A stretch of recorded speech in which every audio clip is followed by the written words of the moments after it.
Let's get it. It's time for an update for Terra Lunar Classic. We're going to be taking a look at that sprint information a bit more in depth than what we talked about yesterday. Also, the Terra station, we're going to take a look at that, as well as some interesting news. And are we about to see a pretty big price move from Terra Lunar Classic? Be sure to subscribe to the channel to keep up to date. We're so close to 14,000.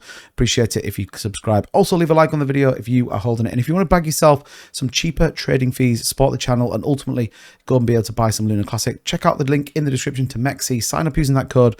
It's free to do so. You get yourself some bonuses and it supports the channel. So let's dive into this video. Current market 1.05 trillion. We are just 0.29% up. If I refresh, we are hovering around that. So Bitcoin 23k just, albeit the market does feel like it's cooling a little bit. 1602 on Ethereum. And as we come down the list, we see a couple of them starting to move. Matic going pretty crazy, $1.10 right now, continuing to push up, as well as some going the other way. Now, we've seen a couple of projects starting to move as this market cools, as we see people take profits out of Bitcoin and move into the alt market. Now, remember, Lunar Classic generally depegs from both alts and Bitcoin. So we could see Lunar Classic start to move maybe tomorrow, maybe the day after, but certainly as we kind of pile into the weekend, we could see a bit of an interesting move. Now, we've got Terra Lunar Classic here. Currently, $17.15 is the price, $72.8 million in volume. So it is down a little bit, and we are still holding on strong to that $1 billion market cap. Now, we'll take a look at the technicals in just 1 second,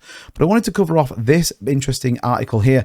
Now, if you don't know who the LUNC Burn Army is, they are basically the marketing arm of the Layer 1 team. Now, it says, fantastic L1 daily sprint meeting today. Edward Kin shared some amazing updates with respect to the enhancements for testnet, deployed a new version of Station, UI, LCD Finder, and the faucet for testnet last night. Fragdude and Zaradar, Superman are working on the IBC whitelist. Important because that is our link back to Binance, where they committed they would continue their burns, albeit only 50%, if they could have their whitelist wallet so that they're not paying tax and those fees on it. And equally, it's not being reminted. We fixed the minting. It's now all about the whitelist. But some interesting points there around a testnet, a new version of the Station UI. So again, this link, we're seeing this on a number of occasions. So right now, the Intertation wallet doesn't really work on people's phones. If you are trying to undelegate or take your rewards, you need to change the fee to LUNC as opposed to UST. You have to do that, otherwise it's not working. You'll get an error message. So again, this new UI for Lunar Classic should be pretty cool. It'll link into it, but again, a good development for that. We also got the team is continuing to work on the Cosmos WASM upgrade, increasing the minimum initial deposits for deposit governance proposals to stop scam proposals. So this was a proposal put forward by Classy and a few others to basically stop all these kind of weird airdrops. And I think I can speak for pretty much everybody in the Terra Lunar Classic that says there will be no airdrops through the Lunar Classic network. None. So if there's someone offering you Aptos through Lunar Classic Network, it is generally a scam. And then finally, it says we also have work in progress related to the Cosmos SDK, and we'll have a couple of required governance proposals coming in the next couple of weeks. You can follow along with the Layer 1 team's progress on our GitHub. I will link the GitHub, and here it is. It's actually very interesting. We didn't really look at this in any real detail the other night. We just kind of sort of looked at it, but this I really like. We can absolutely see what the ambition is for Terra Lunar Classic. We can see the development team, what they're working on, and more importantly, what are the highest parts? What are they working on? What's the most critical things that we can keep an eye on as a community? So you can see the deploy, the version 1.0.5 to the validators, centralized exchanges, and full nodes is absolutely on the top of the list to get that out, coming mid-Feb. So a couple of weeks that we could start to see that. We also have the IAV 0.9.4 that's been worked on again by a number of other people. And as we come down, you can see a lot of kind of where it sits, and then more will be added to this. So I'll link this down in the description so you can come and check it out yourself. But again, it shows transparency and it shows an ambition to absolutely deliver in terms of what they've got. So we'll see this evolve and this kind of work through as more and more things get added onto this work stream.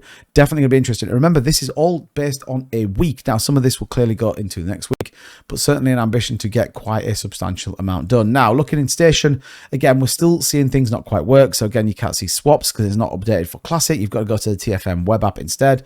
Likewise with things like volume, we can't see, and those staking rewards.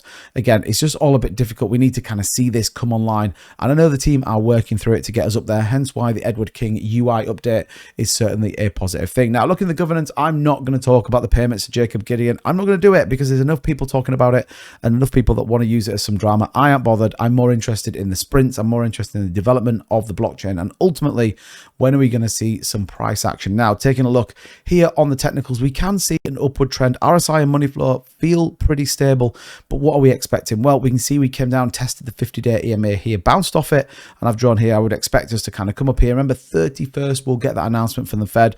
Do we see 25 basis points? If we see a 0 base point hike, we could be set for a big move. Now, if you think about it, in terms of Luna Classic, it's following a nice trend right now. We then get the FOMC outcome 25 or 0. We then also get version 1.0.5 being worked through, as well as some of those other updates. We could see a strong move up from Luna Classic. Now, we do need to see the market come with us. If we have a downward market, Luna Classic generally does perform better, albeit will it break this level of resistance? We tested this 4 or 5 times and got rejected. Is it just a point where we see here with that news from the Fed? Could we see a strong move out? I certainly think we could see it. Again, everything indicates that we could be getting that. Updates from the Terra, the L1 team could be very good in terms of that. And also market sentiment could be with us. So some pretty big news. Pretty big days for Luna Classic, but let me know in the comments down below. Do you think we see a breakout going into February, or do you think we see a retracement? Dead interested in what you say. And again, if you haven't already, subscribe to the channel. We talk Terra Luna Classic, cryptocurrency, and we're nearly at 14,000 subscribers. Who would have thought it? Hey, thank you so much for all the support recently. I really, really appreciate it. And I'll see you guys in the next video. Take care.